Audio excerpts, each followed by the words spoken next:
All right, let's break down the transformers.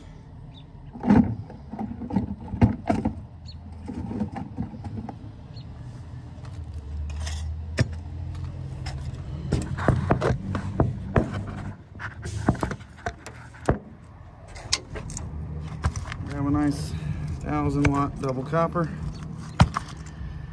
And what we're gonna do is we're gonna break it down with a 4-pound hammer. We're gonna hit behind these welds. There's 2 welds. And we're gonna shear that weld right off. And we're gonna recover some nice copper. All right, hammer, where'd you go? Come on.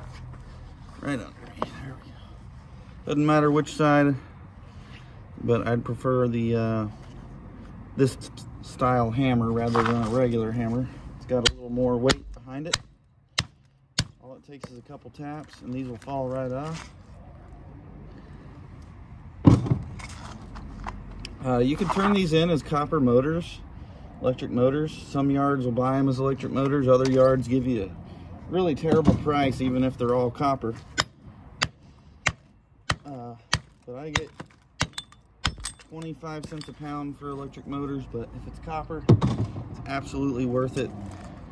This is one of my favorite places to get copper because it's just so much if there's actually copper in the coils.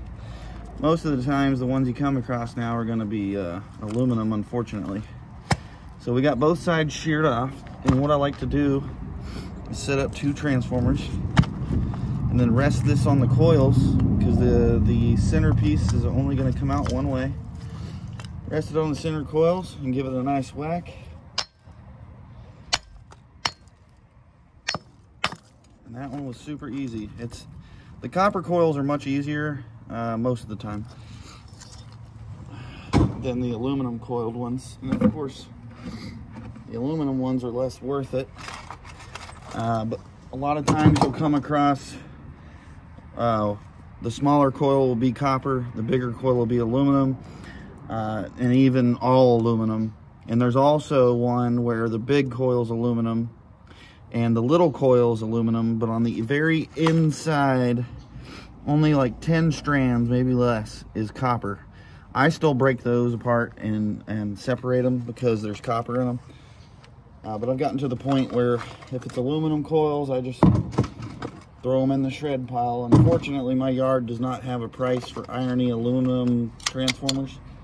They do have an irony aluminum, but they, for some reason, won't do it with the transformers. So,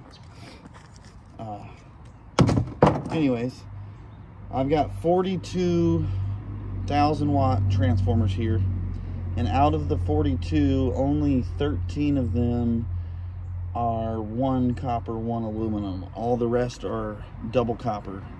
So looking to get, I'd say, around 150 pounds of number 2 copper out of this. One of my yards pays number 3 electric motor copper for it. The other yard pays number 2. So I'm gonna have to figure out which one pays the most, because the price on that number 3 electric motor is gonna be pretty close to the number 2 at the other yard. And we'll see what we can get out of it. But that's the easiest way that I know without a machine to break these down. If anybody has any other suggestions, let me know. But we're gonna be filling up quite a few of these buckets because we got a whole pile to do. So, any tips or tricks, let me know. Any other videos that y'all have done on these, post them for other people to watch to see if there's any way to do it different or faster or more efficient. And like I said, go check out Project Shop Derek down in Florida. Project Shop FL, he's got the fastest way that I've seen by far, hands down, to get these open and taken apart. So, appreciate y'all stopping by, and we'll see you soon.